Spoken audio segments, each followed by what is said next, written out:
tiene muchos enemigos personales. Viene al volante. Los empresarios de Parral se sentían amenazados con la figura de Francisco Villa. Es un asesino, un ladrón. Señores, tenemos un enemigo en común y ese es Villa. A final de cuentas, Francisco Villa estaba sentenciado a muerte. ¡Cuídate la espalda! Creo que es importante que la historia se cuestione de lo que realmente aconteció el 20 de julio de 1923 en Hidalgo del Parral. ¡Era Villa!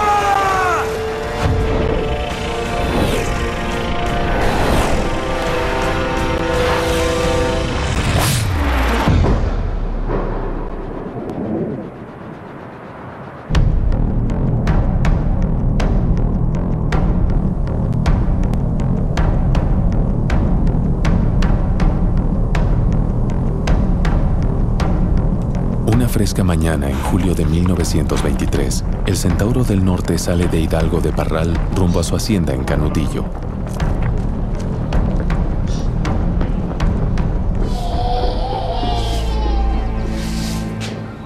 Se levantaron él y sus escoltas, desayunaron en casa de su esposa, Manuela Casas.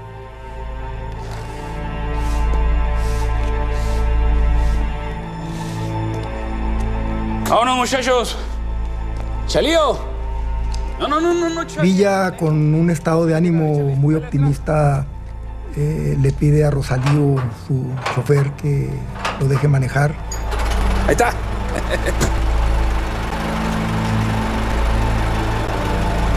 ¡Púrate, Chalío, que es para hoy!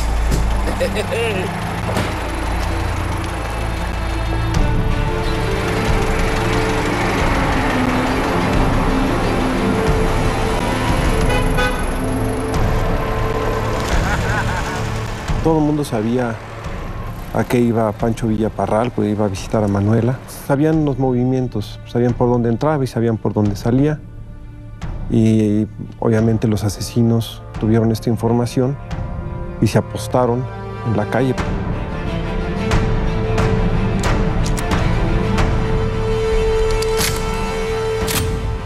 En ese momento ni siquiera había guarnición en Parral. La guarnición había salido supuestamente a unos ejercicios.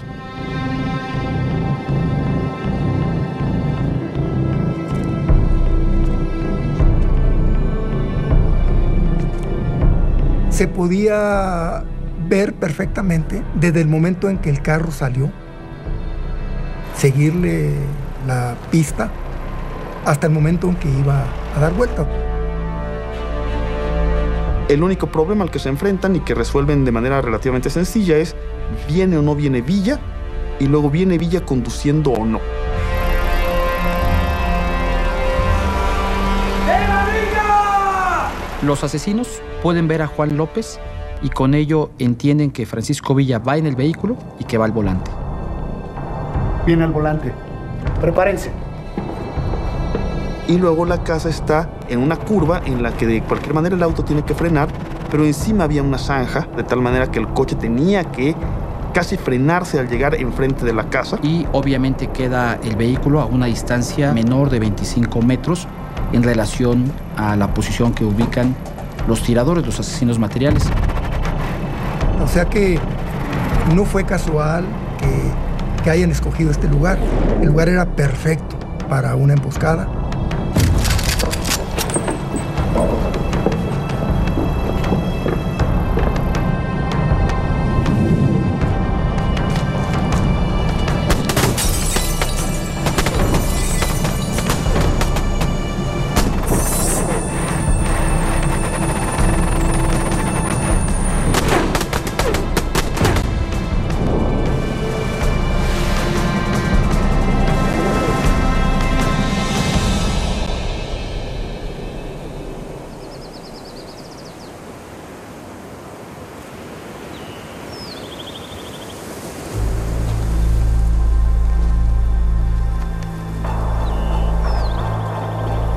Doroteo Arango, un hombre que apenas sabía leer, toma el nombre de Francisco Villa y pasa de ser un bandolero a uno de los grandes revolucionarios de México.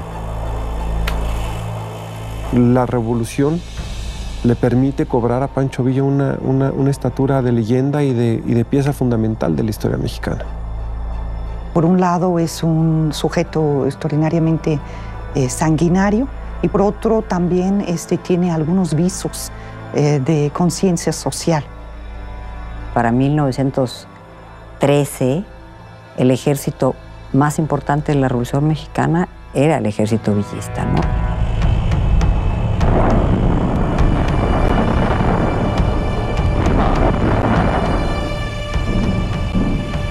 Dos años más tarde, Villa es derrotado y en 1920 firma su rendición con el gobierno del entonces presidente Adolfo de la Huerta.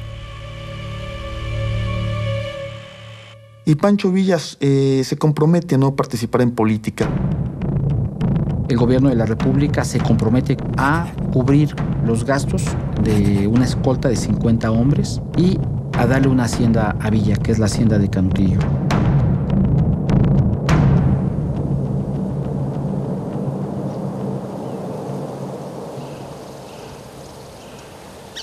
De tal manera que es una doble garantía. Es una garantía para Villa, pero también es una garantía para el gobierno. Y ahí se encierra una región desolada por la guerra, devastada. La misma hacienda está destruida en julio de 1920 para vivir los últimos 3 años de vida. El retiro no trae tranquilidad a la vida de Francisco Villa. Su escolta consistía en 50 hombres de confianza que lo acompañaban a todas partes. Había mucha gente que quería matar a Pancho Villa. No solamente entre las élites, sino también en la gente común y corriente.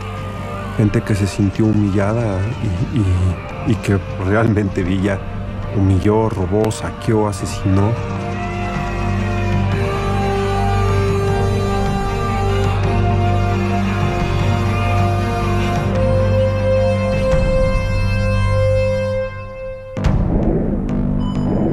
Pero Villa no solo tenía enemigos internos, sino también en el extranjero.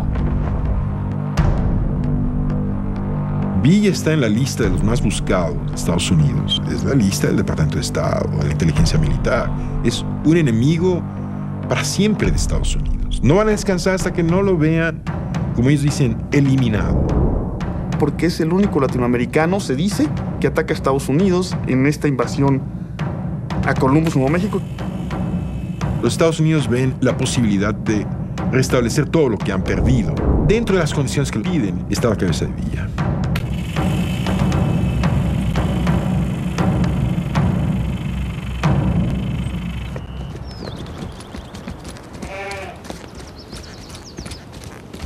Villa convierte a Canutillo en un experimento social y a partir ya de 1921-22, claramente de 22, en un dínamo de la economía regional. Los empresarios creo que le temían por el armamento que estaba acumulando en su hacienda, el control de 500 soldados suyos que estaban constantemente patrullando su hacienda y por su interés de expandirse.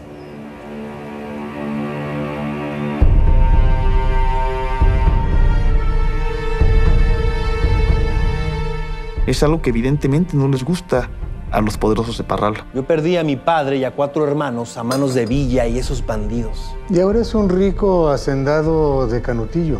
Y el gobierno le dio 200,000 pesos como indemnización por sus 4 carnicerías que perdió en la revolución. Y yo me quedé sin nada. Todo esto confluye a que lo mejor es que desaparezca. Cuando intentaron asesinarme en Torreón, al asesino le encontraron una lista de nombres que le había dado el mismo Villa. Señores, tenemos un enemigo en común y ese es Villa. ¿Estamos de acuerdo entonces? Estamos de acuerdo. Estamos de acuerdo, sí. Entre los enemigos de Villa en Hidalgo del Parral se encuentra un hombre joven, miembro de una familia prominente en la región, Jesús Herrera.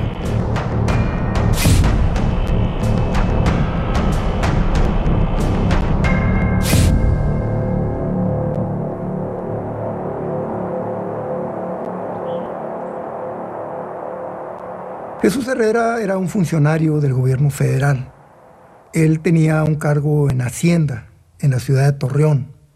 Todo Hidalgo del Parral sabe que entre Jesús Herrera y Francisco Villa existe un odio a muerte acumulado desde años atrás. Sus ansias por asesinarlo no son ningún secreto. Hay paraditos en la entrada. ¡Asesino! Ya le dije que me deje en paz. Nunca. Hasta que te vea muerto. Hoy la agua. Un Herrera más. Un Herrera menos. Mejor lárgate, pelao. Empieza a publicar en 1923 una serie de cartas en el periódico El Universal, donde está acusando a Villa, donde está planteando que se debería de matarlo por todos sus crímenes de guerra. ¡Cuídate la espalda! El general Villa recurre directamente a Plutarco Elías Calles porque hay indicios de que Jesús Herrera está buscando la manera de eliminarlo. A Villa se le atribuye la muerte de varios miembros de la familia Herrera. No vaya a haber más gallinas escondidas. A ver, muchacho, échanos el menú. Había herreristas, vamos a decir, en Parral, que sentían suya la causa de los Herrera, que habían estado en desacuerdo con el fusilamiento de José de la Luz Herrera. Es un asesino, un ladrón. Es iluso pensar que Jesús Herrera actuó solo. Creo que el asesinato de Villa no fue asunto de una sola persona, sino fue un asunto de varios. Los hacendados que fueron expropiados por el villismo lo odian. Entonces hay resentimientos políticos, resentimientos económicos y resentimientos personales. Hay una gran cantidad de enemigos y de resentimientos que ha sembrado a lo largo de 10 años de violencia.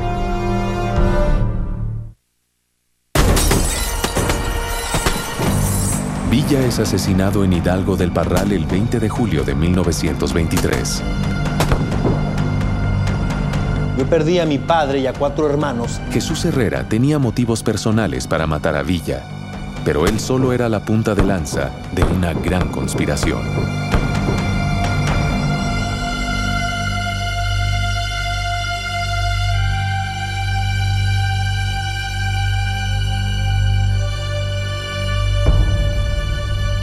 A cambio de 50,000 pesos y de la protección de mi familia, en caso de que algo llegara a ocurrirme, me haré cargo de la encomienda.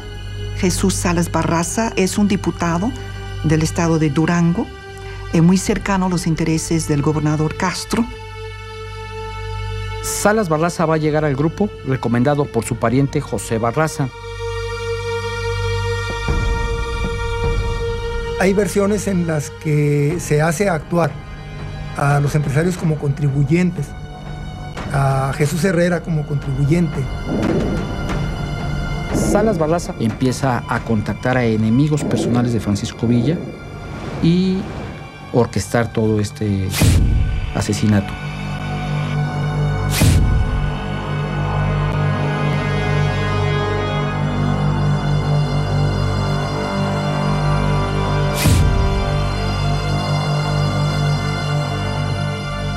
¿Y cuántos muchachos tienes para deshacernos del neoburgués de Canutillo? Yo tengo 5 y puedo conseguir más. ¿De toda confianza? Por supuesto. ¿Qué garantías nos dan? Todas. Salas Barraza fue el contacto con Melitón Lozoya. Tiene la responsabilidad histórica de haber sido el que agrupa a los pistoleros. Son esas.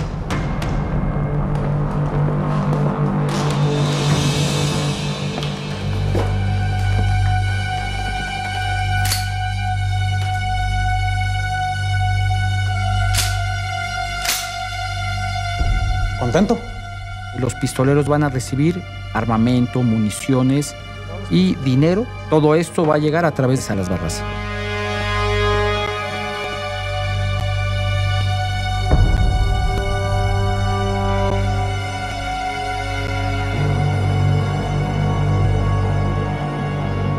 finalmente son 9 asesinos los que participan.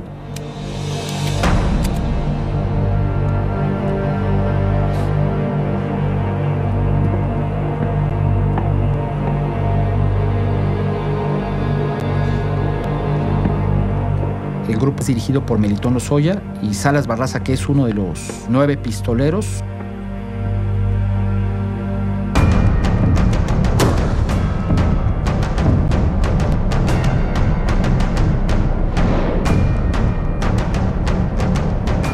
Después del asesinato, Jesús Salas Barraza se dirige a la oficina de telégrafos, donde va a mandar varios telegramas informando la muerte de Villa.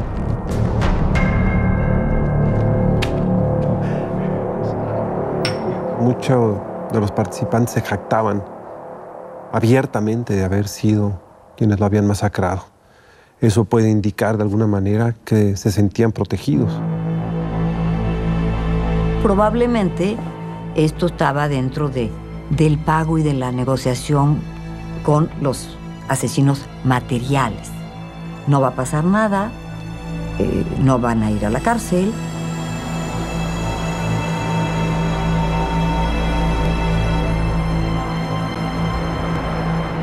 Francisco Villa va a recibir 13 impactos de bala. 2 los va a recibir en ambos codos. Va a recibir un disparo directamente en el abdomen que va a hacerle gran daño a los intestinos. Un cuarto disparo a la altura del pecho que va a perforar los pulmones. Un quinto disparo se va a impactar en el corazón, lo que va a florear este órgano por ser una bala expansiva. El sexto disparo se va a impactar en su mano derecha, también es expansivo y la va a destrozar. Y el último disparo, el 13avo, lo va a recibir en el cráneo. Es el famoso tiro de gracia. Va a recibir también 6 rozones de distintos calibres en áreas diferentes del cuerpo.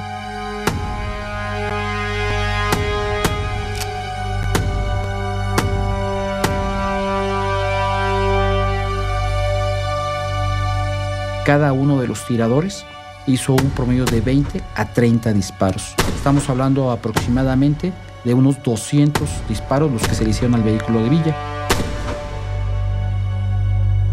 La comisión de diputados que va a hacer la investigación descubren que los asesinos tenían armas del ejército. No sabemos cómo se consiguieron, aunque en muchas de las cartas o la correspondencia nunca dicen armas. Ponen, compramos alimento, compramos costales de tal y tal.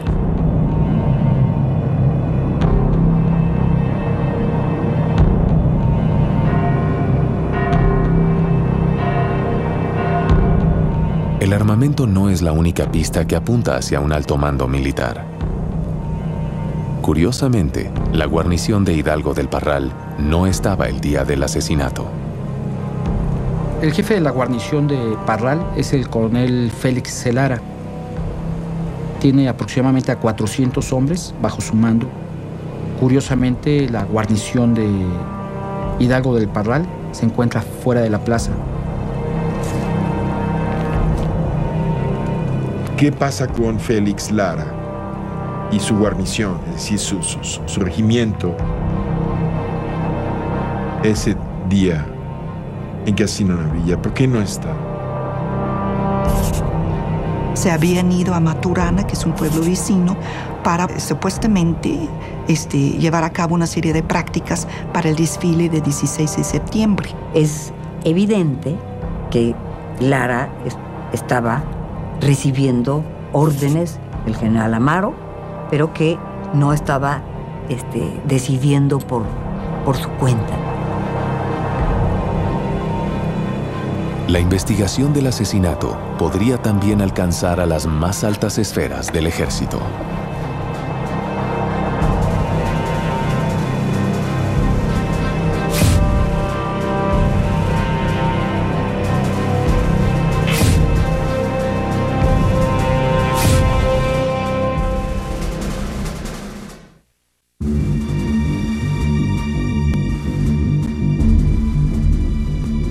Jesús Salas Barraza y Melitón Lozoya se encargaron de contratar a los pistoleros que terminarían con la vida de Francisco Villa un 20 de julio de 1923.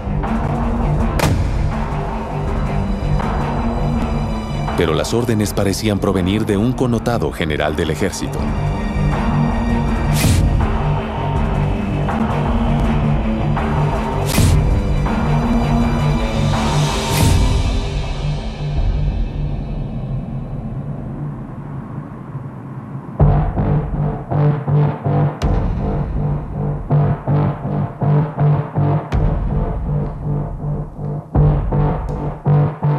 Joaquín Amaro era jefe de la zona militar que abarcaba Nuevo León.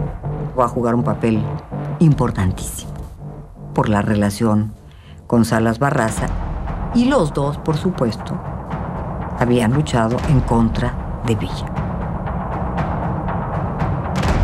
Amaro es uno de los militares de mayor confianza del secretario de Gobernación, y es a Amaro quien está encomendado a fin de cuentas para instrumentar el crimen.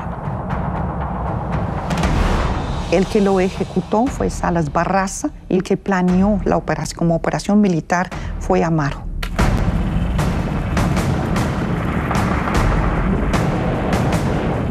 Joaquín Amaro estuvo persiguiendo a Francisco Villa. Al no poder capturar a Villa, hubo una gran molestia de Amaro en contra del Centauro del Norte. Entre Villa y Amaro se establece un conflicto prácticamente teológico. Quien gane, es decir, quien obtenga la muerte del otro, será el que implante la legitimidad de un posible nuevo orden.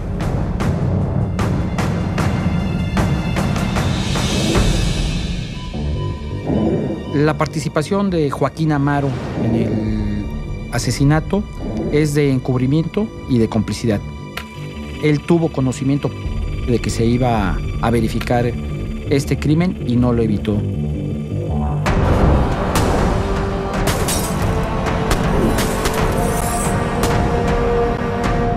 Amaro está muy cerca de Calles. Entonces, ahí lo que vemos es este vínculo muy, muy fuerte con la Secretaría de Gobernación.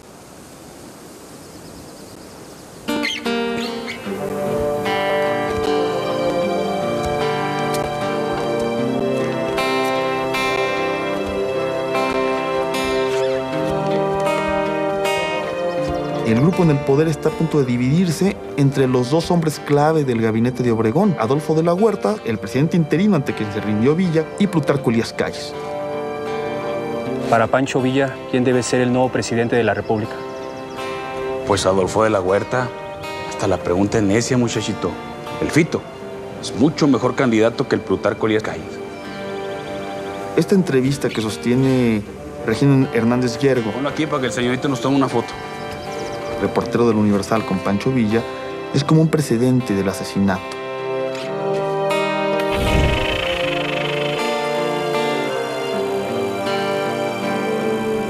Y se convierte claramente en un emplazado cuando se ve venir la ruptura de Adolfo de la Huerta con el presidente Obregón y con Plutarco Elías Calles. ¿Significaba esto que iba a acarrear las posibilidades de que Calles lo vieran como un enemigo definitivo? Sí, pero un enemigo muy especial.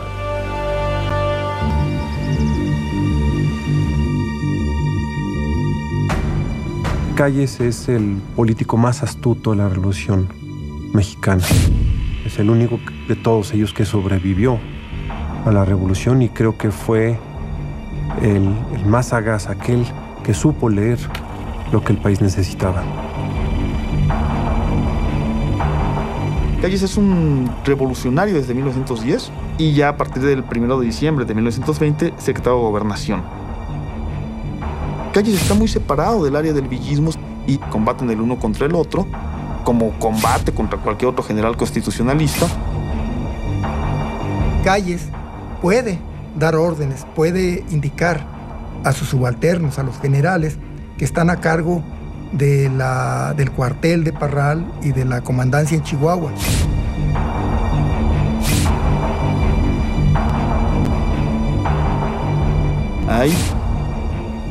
la clara intención de mandar a la muerte a un emplazado.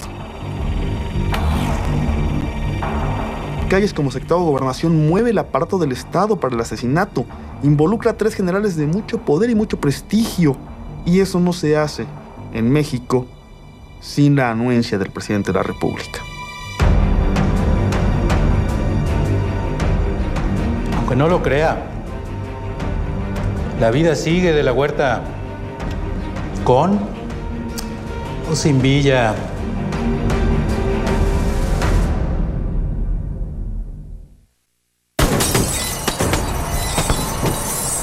Todos los indicios sobre el asesinato de Villa parecían apuntar a una conspiración orquestada en las esferas más altas del poder de la República. En el ámbito popular se contaban algunos chistes, la gente se preguntaba quién mató a Francisco Villa y la respuesta de la gente era: cállese, señor. Aunque no lo crea, la vida sigue de la Huerta con o sin Villa.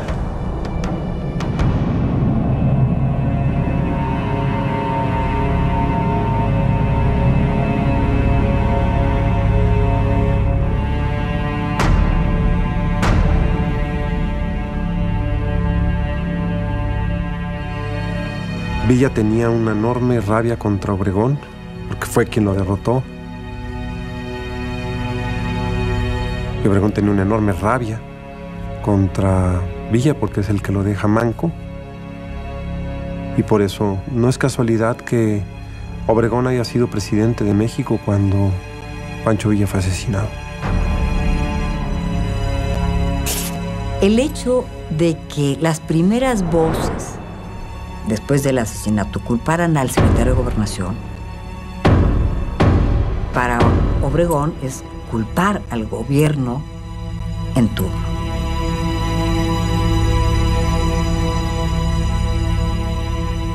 Creo, o he sostenido siempre, que los dos estaban perfectamente enterados de este asesinato antes de llevarse a cabo. Pero habría otro motivo por el cual el presidente Obregón podía tener interés en eliminar a Villa: el reconocimiento de Estados Unidos a su gobierno. Nadie más ha invadido Estados Unidos, ¿no? Los ingleses y Villa. Obregón y Calles tienen un problema muy grave. Es en pasar del lado de quienes le hicieron un servicio a Estados Unidos, matando a Villa. Más allá de cumplir con las condiciones de los Estados Unidos, Álvaro Obregón se ve obligado a encontrar la manera de callar los rumores internos sobre la responsabilidad de su gobierno en el asesinato de Villa. Salas Barraza envía una carta y confiesa el asesinato.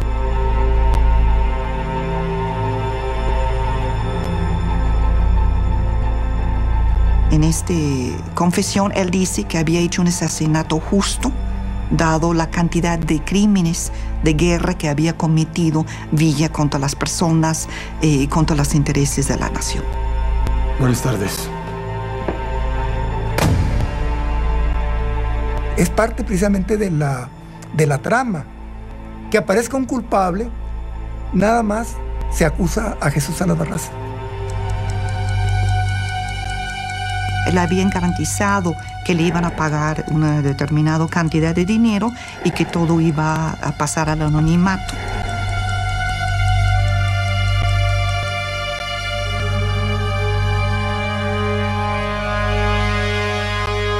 Hay una correspondencia muy interesante entre Obregón y Calles, que en ese momento se encuentra en Soledad de la Mota, está recuperándose de una operación.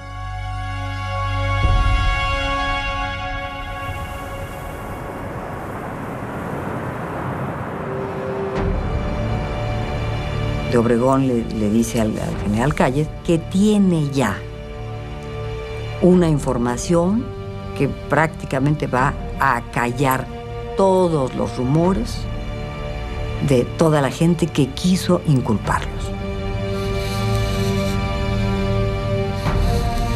y es una solución satisfactoria para el gobierno donde un sujeto asume la culpabilidad y aparte desmienta que había sido un asesinato político ordenado por Obregón o por Calles o por los dos. Y esa carta es la que se conoce en los periódicos, donde este buen hombre confiesa su culpabilidad.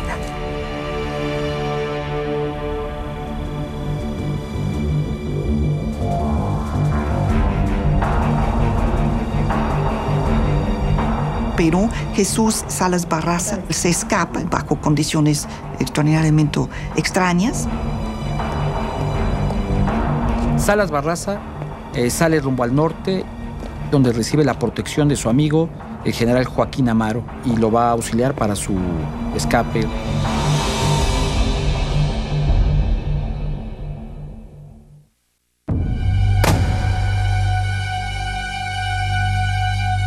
Jesús Salas Barraza hace llegar su confesión al presidente Álvaro Obregón, declarando ser el asesino de Francisco Villa.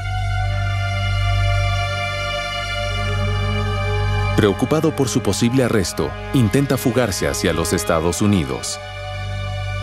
Buenas tardes.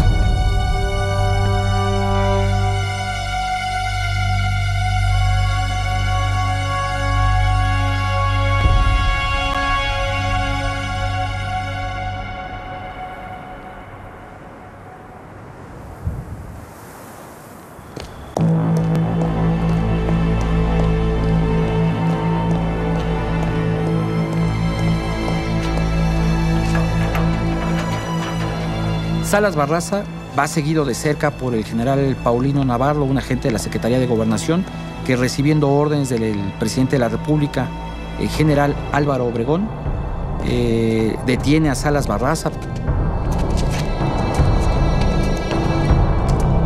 Jesús Salas Barraza, soy Paulino Navarro. Acompáñenos, por favor. Se trasladan en calidad de detenido, de preso, a Salas Barraza, a la ciudad de Chihuahua, donde es sujeto a un juicio. Jesús Salas Barraza lo considero un señuelo, una pieza que se usó para los fines que se tenían previstos políticamente.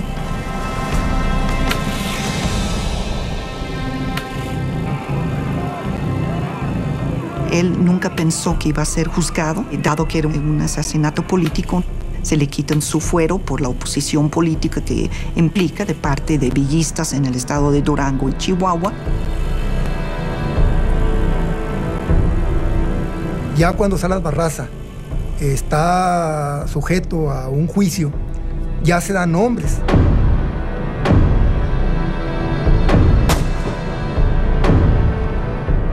Sin embargo, en todo el procedimiento judicial, nada más se acusa a Jesús Salas Barraza.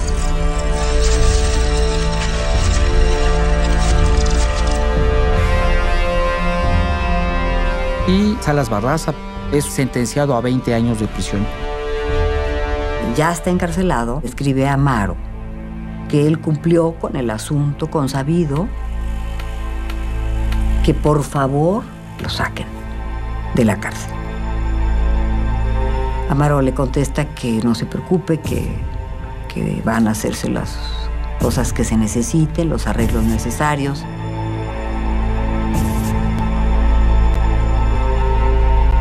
Estuvo 8 meses en la cárcel y sale por indulto. El indulto tiene 3 líneas. En el indulto no se tiene que justificar. ¿Por qué? Simplemente en un decreto que da el gobernador del estado.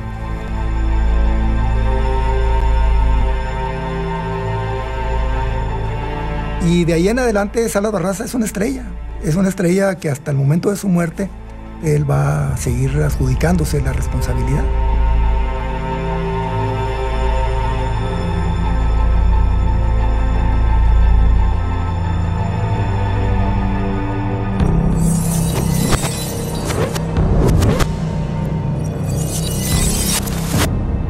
Hay, por decirlo de alguna forma, un rompecabezas que al armarse nos muestra la foto de Villa asesinado. Cada pieza nos va indicando cómo se va a llegar a eso. ¡Cuídate la espalda! Que Jesús Herrera contacta a Jesús Salas Barraza y que le ofrece este dinero. Un ladrón. Para este asunto. Me haré cargo de la encomienda. Que Salas Barraza, que era diputado, haya intervenido para establecer contacto con Melitón Lozoya. ¿Qué garantías nos dan? Y obviamente esto va a beneficiar a Melitón Lozoya y a su grupo de pistoleros. Esos son los que mataron a Villa. Son pistoleros. Quizá la encomienda de que Amaro forme el grupo es porque Amaro es uno de los militares de mayor confianza del secretario de Gobernación y es el secretario de Gobernación, Plutarco Elías Calles, quien está encomendado a fin de cuentas por el presidente de la República para instrumentar el crimen. ¿Con? Sin Villa. Son una cantidad de elementos y de gente que está ahí metida que no hay manera de eliminar la participación de la presidencia y del secretario de Gobernación.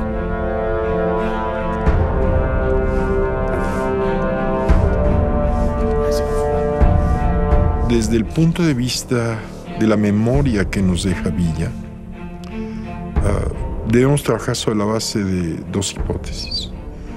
Una que murió a manos de una venganza, digamos, local, y otra cosa muy distinta es, por supuesto, morir a manos de un presidente. Hay maneras y maneras de morir. Finalmente, es la forma de morir la que decide el destino de una memoria. Disculpe, señor presidente, pero para algunos, este es un día de luto.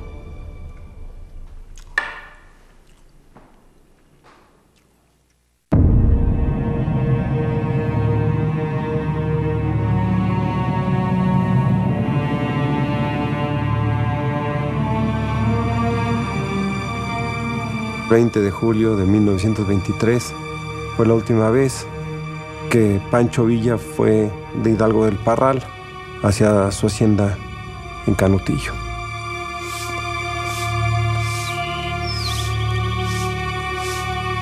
Se despidieron entre las 7:40, 7:45 de la mañana. No, Chalío, yo voy a manejar. Échale, dale al crán. Él quiere Dale. atravesar la ciudad manejando. Ándale, Chalío, que es para hoy. Vámonos.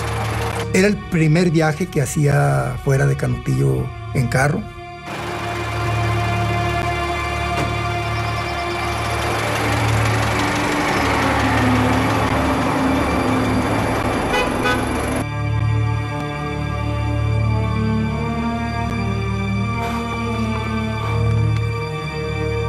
Los asesinos buscan un lugar en el que va a ser muy sencillo acabar físicamente con Pancho Villa y planean la emboscada con cuidado y además no tienen prisa.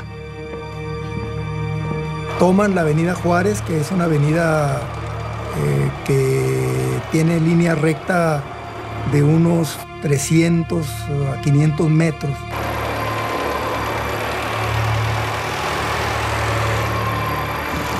Hasta el sitio donde da vuelta la avenida esta para agarrar la Gabino Barreda. A final de cuentas, Francisco Villa estaba sentenciado a muerte.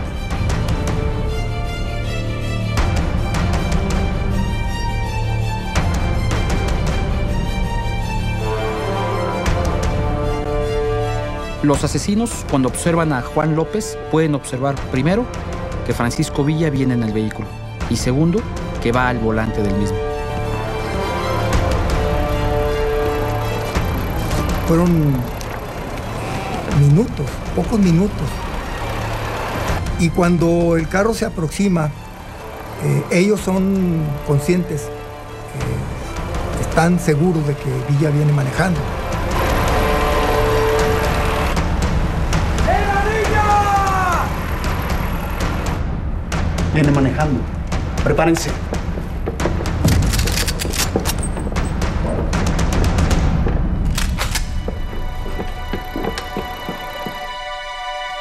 El carro tuvo que abrirse porque en la esquina donde daba vuelta el carro se había formado un charco muy grande de agua y Villa tuvo que evadir ese charco, aproximándose a ponerse más a tiro.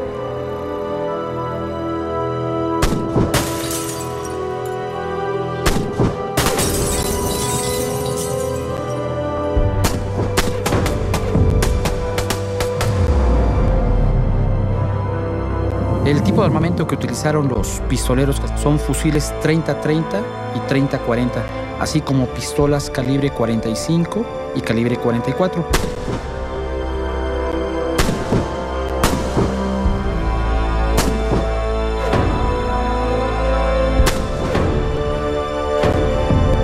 Podríamos decir que Villa fue un bandolero que se hizo revolucionario y que murió como revolucionario.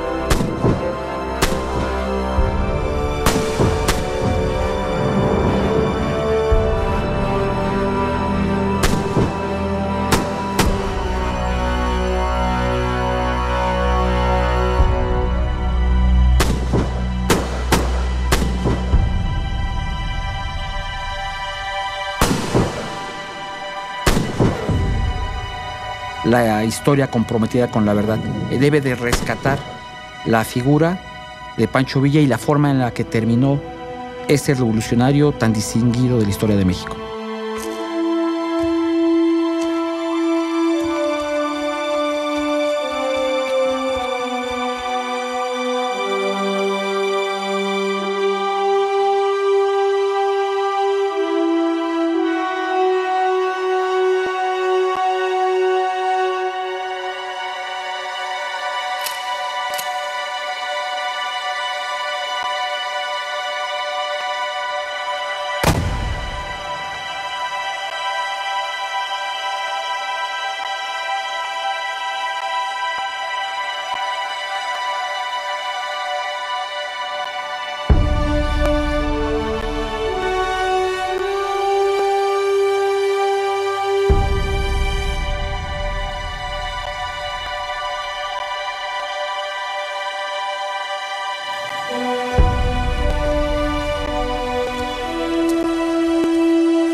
La versión de que fue un asesinato político ordenado por Calles y aprobado por Obregón es la más factible que existe hasta el momento. Hasta el final, supo cifrar su propia muerte como un gran misterio. Es decir, el misterio de si fue asesinado por el poder central o por los avatares de esa guerra que realizó durante décadas.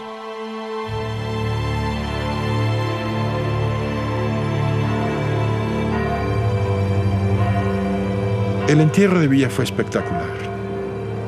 Llegó muchísima gente. Eso le hubiera gustado a Villa.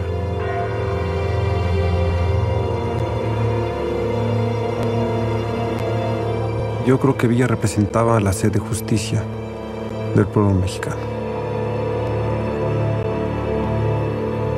El legado de Villa es importantísimo en relación a la reforma agraria, a la lucha de la gran mayoría de los desposeídos.